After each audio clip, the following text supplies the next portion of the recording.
What is up, everyone? Welcome back to another episode of the Babbles Nonsense podcast. This week may be a little bit heavier because I don't know about you or if it's just me, but lately everything feels heavy. The news, social media, conversations, it's just constant. And it's not just what's happening, it's how it's affecting people. There's a lot of anger, division, reactions, and I've been sitting with this thought. Are we actually thinking anymore, or are we just reacting to what's going on? So stay tuned because I'm going to dive into this. Well, first, let me preface, if you're not wanting to hear anything political, this may not be the episode for you because I am going to dive into what I feel is my opinion, and I don't want to cause any more tension or heaviness in the world. So stay tuned if you're into all of this and want to hear my reaction.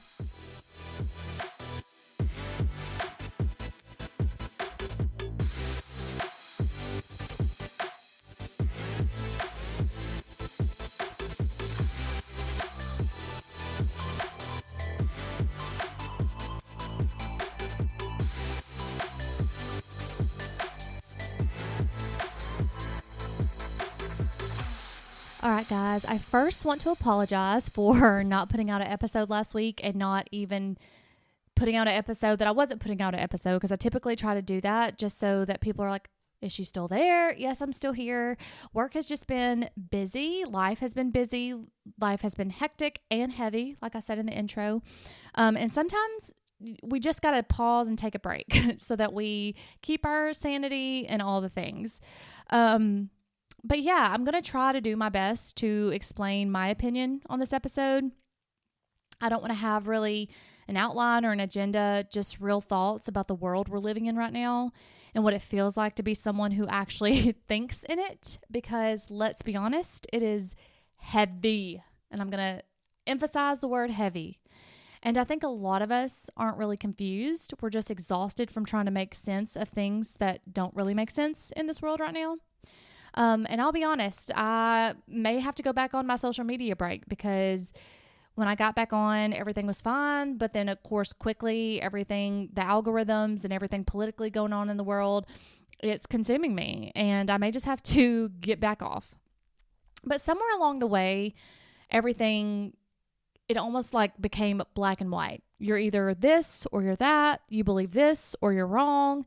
And there's no space anymore for anything. Like, we don't have to fully agree with each other, or we can agree to disagree, or I see both sides. It's almost like you either have to pick. And what's wild is the more you try to think critically, the more people look at you like, I don't know, you're the problem.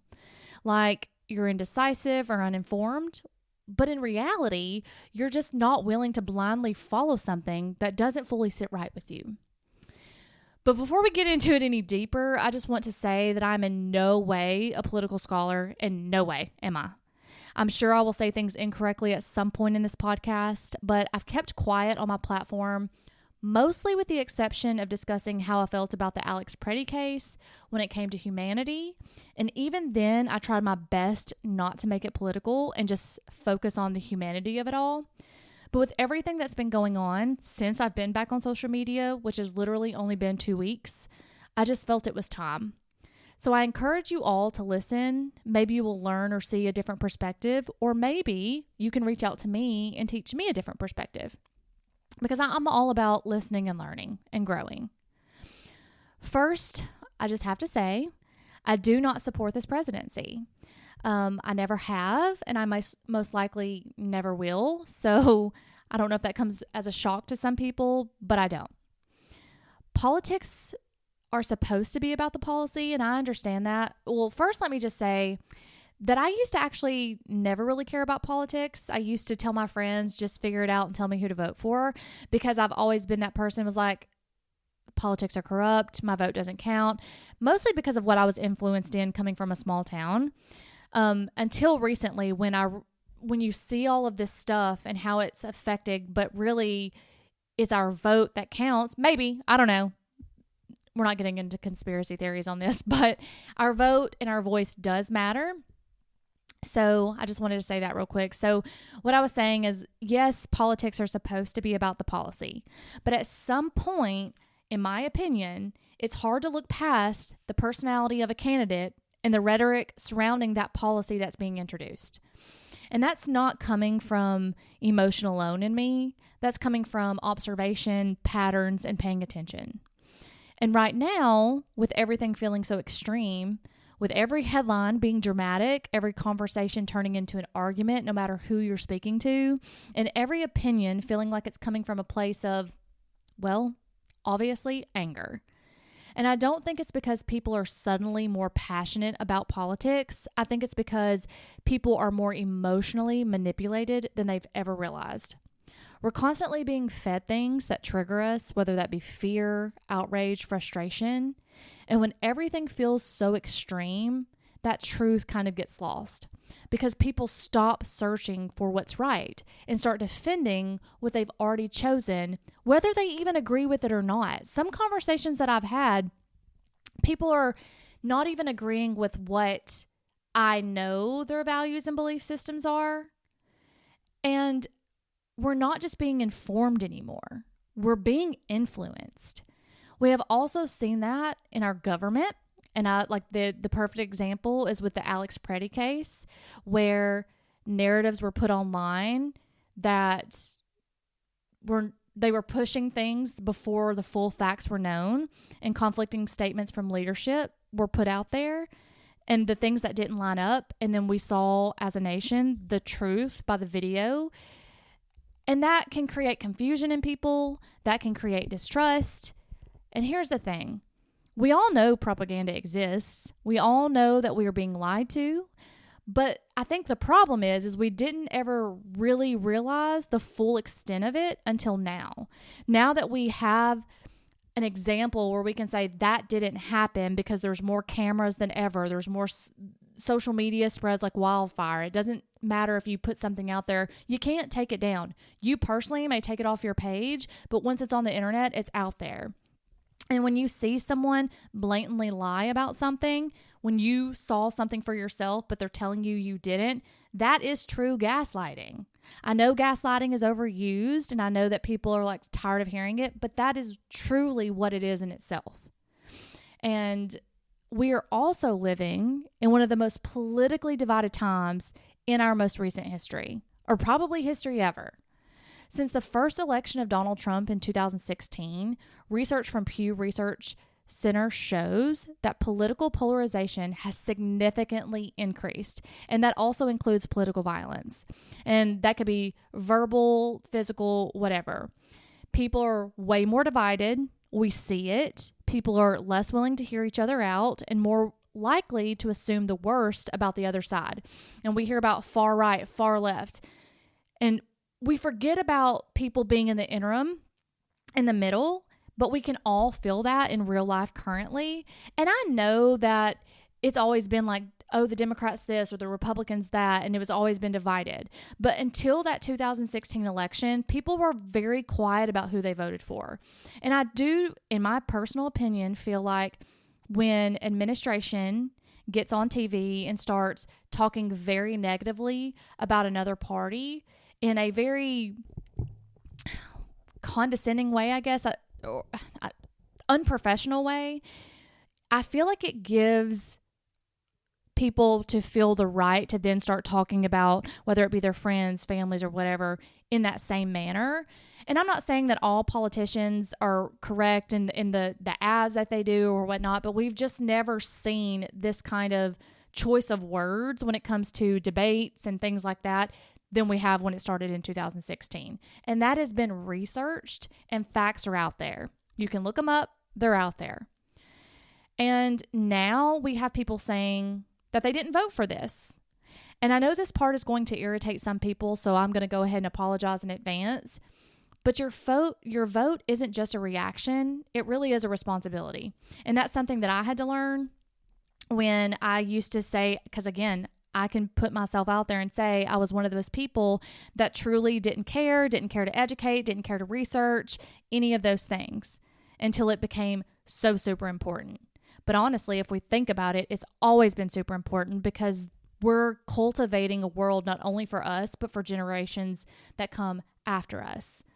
So when you say your vote was simply because you we're ready for a different change from the last administration, then I have to ask, did you actually read the policies?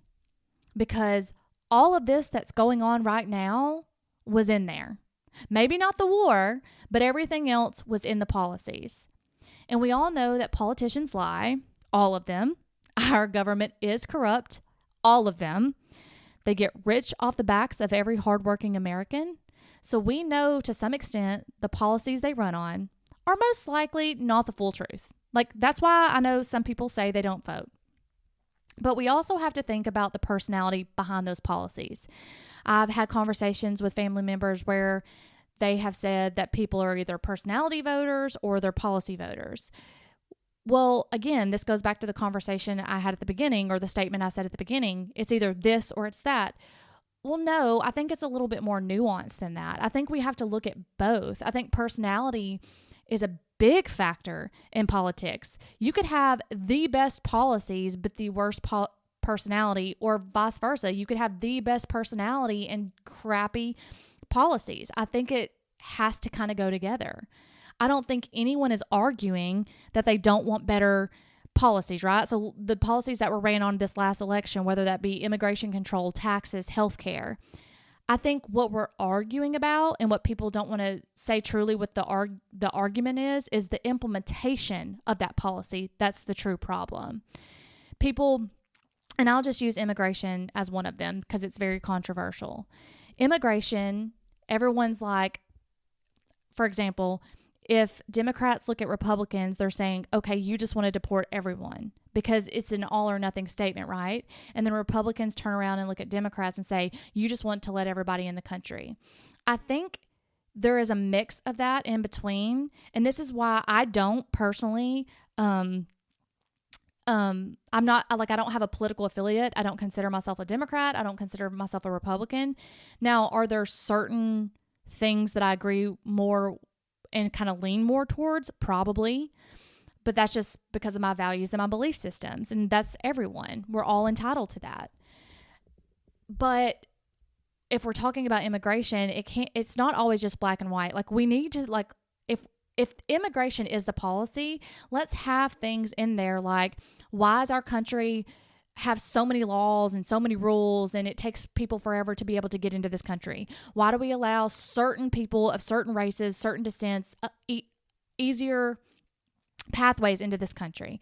Those are the policies that need to be changed if you want to talk about border control. We can't control other countries, but we also have to remember where we came from, and this was quote unquote the land of the free, and we all were immigrants at some point. I understand that there has to be policies in place because, you know, we don't have limitless land, but also at the same time, I think there needs to be certain situations taken into account. And I do feel that is when personality does matter, because when you're looking at these policies, and we'll just take immigration, for example, I've seen a lot of people post like, well, Obama deported this many immigrants. And everybody's like, and nobody raised a finger or said anything about it. But we're not looking at the context, right? No one's saying that we don't need better policies, whether that be better laws on how people can get here, or, you know, certain situations, because I personally have talked to immigrants when I worked in the ER, and things that happen to them in their country. And of course, like anybody, for example, if you can't relate to this, then I don't even know what to say. But some parents will send their kids across the border because either they've been raped or, you know, they don't, whatever it may be, and they want a better life for them. And I don't see how anyone could sit there and say, oh no, I would not do the same if it was your child. But regardless, Obama's presidency did it at the border. They weren't going into cities where the cities voted opposite of what maybe the certain president wanted, and going into people's homes and, you know, giving them rules that they didn't have to follow, and all these things where it was less about the humanity of it. So I think that's where it gets a little tricky, right? Where people think that if you say you're against the way the protests, or not the protests, but the way ICE was being handled in certain cities around the United States, it's not that they were protesting immigration. They were protesting how it was being handled. And again, that's when personality matters. And if you say you voted for him because Republicans lean more conservative, meaning more towards your faith, because I've seen that a lot, I do challenge you a little bit on this. And when I say challenging, I don't mean that I'm questioning someone's faith or suggesting that your beliefs are wrong. What I mean is that I'm offering a different perspective, specifically how someone might arrive at a different position, including their vote, while still being guided by their faith. So my intention isn't to invalidate anyone's beliefs, but to broaden the conversation and acknowledge that people can come to different conclusions from a place of sincerity and conviction. And so what I want to talk about here and bring up, which is one of the most controversial topics, is abortion. I try to lean away from talking about controversial topics, but this was a good example of faith-based voting. And again, not saying anyone's vote is wrong either way or the other, because you're convicted in what is said to you and what you're led to do. But I just wanted to use it as an example and provide a different perspective. So I'm just going to kind of start with, if you're not in healthcare, you probably don't know that the word abortion can also mean miscarriage medically. And I know abortion has a very negative connotation on it because you automatically think elective abortion, but things that can also mean abortion are ectopic pregnancies that have to be, aborted, miscarriages that fail, and you have to get a D&C to abort the rest of it. Those are medical things. And I'm sure if you've had a baby and you're listening to this, you've seen on your chart somewhere GPA. That stands for gravida para abortion. And again, in the medical world, that means miscarriage. So, for example, gravida means how many living children you have. Para means, gravida means how many pregnancies you've had. Para means how many living children you have. And then abortion typically means either elective or miscarriage. And I know some people are like, why doesn't it just say GPM? Well, because you have to account for the non-living since you have how many pregnancies you've had. So let's say you've had 3 pregnancies, then your gravida is going to be 3. Your para is going to be 2 if you have 2 living pregnancies. And let's say you had 1 miscarriage. So it'd be 3, 2, 1. Hopefully that makes sense and y'all are with me there. But also speaking from a healthcare perspective, these situations are they're not always black and white. These aren't political talking points when we're talking about someone's health. These are real women, they're real bodies and real consequences. And I just feel like we shouldn't be judging other people for what they choose to do and what they believe in their faith is. And I'm going to give a little bit more of an education course here. And this is where I do challenge you if you stated you voted based on faith. Because when we do look at scripture, I am trying to get more into Bible study. I'll sit here and say I'm not the perfect Christian. I just recently got more into church and more into my Bible and doing Bible study with a good friend. I didn't grow up in church and things like that. But scripture does say, for example, in Matthew 22:39, love your neighbor as yourself. And we can relate this to, if someone did have abortion, let's not judge. Let's love them as we would love ourselves. In Micah 6:8, act justly, love mercy, and walk humbly. So I truly need someone to tell me, why do we pick and choose which sins we turn into law? Like, obviously, certain ones I understand, like thou shalt not murder, things like that, right? Because that affects everyone in itself. But in my personal opinion, I feel like sometimes we pick and choose which sins we put into law when it makes people feel uncomfortable, like abortion being one of them, gay marriage being another one, and the list can go on. We ignore the parts in scripture that call us to love, protect, and show mercy. And faith was never meant to be used as a weapon to control people. It was meant to be lived out in how we love them. And if we are truly discussing pro-life when we're discussing politics, why does life only seem to matter before it's born in this political culture? Why are we not voting or fighting for policies that feed children, support families, fix foster systems? Because our foster systems are outnumbered right now. They are not well funded. We have a horrible maternity and paternity system here in the United States. So in my personal opinion, I don't feel like we can claim pro-life if the concern ends at birth. I don't feel like that's pro-life. I feel like that's only pro-birth because it seems like people just magically forget that that child has to grow up. And again, I don't want anyone taking what I'm saying out of context and saying, oh, she believes in abortion. It's not that simple to me. I do not believe in it for myself, but I also cannot speak for someone else and what they believe in and what they're doing with themselves.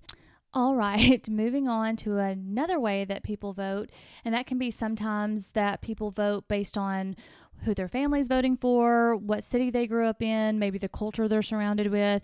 And I think it's because sometimes we're just uninformed or overwhelmed by what is going on. So we'll say things like, my vote doesn't matter, I don't care, it's too heavy. But what that really sounds like is I don't want to engage because it's uncomfortable. And thinking for yourself really isn't easy. It means we have to sit in the gray area. It means we have to realize that we don't have all the answers. And it means being willing to say, I just don't know. And for a lot of people, that can be uncomfortable to do. So they grab onto certainty instead. Even if that certainty may be shallow, maybe it's even incomplete for them because it feels safer than questioning everything, researching, sitting with that heaviness, having to watch the news, go to different news outlets, seeing what's fake news, seeing what's real. Because if you don't think for yourself, someone else will do it for you. In saying all of this, I know the world is very heavy right now. And I'll be honest, sometimes I feel like we've gone past the point of no return, especially with all the things going on with the war with Iran. And, you know, we have a president trying to depict himself as Jesus and then turning around and lying about it. But who knows? All I'll say is only God knows what's to come. And I have to come back to some scripture in Romans 12:2. Do not be conformed to this world, but be transformed by the renewing of your mind. Because we don't just sit back, we get informed, we ask questions, we use our voice, we use our vote. And I don't think the goal is to have all the answers. I think that the goal is to stay grounded in your ability to think for yourself, maybe to question things when they seem a little off. Stay curious. Don't let it consume you. Do not let the noise override your judgment. Because in a world that's constantly trying to tell you what to believe in, the propaganda that's out there, now with AI technology that you don't know what is real and what's not, choosing to think for yourself is honestly the most powerful thing we can do. So, if this resonated with you and you're still here, you're probably someone who feels things very deeply and probably even thinks deeper. And you're not alone in that. Obviously, that's how my mind works, and that's why I felt so compelled to do an episode. And again, it was all over the place, but that's what this is. This world may be loud, but there are still people out here who are choosing awareness over reaction, and I truly think that matters. So if you're still here and you think this resonated with you, share it with a friend, and I will try to maybe articulate better for a different episode. So until next time, guys, bye.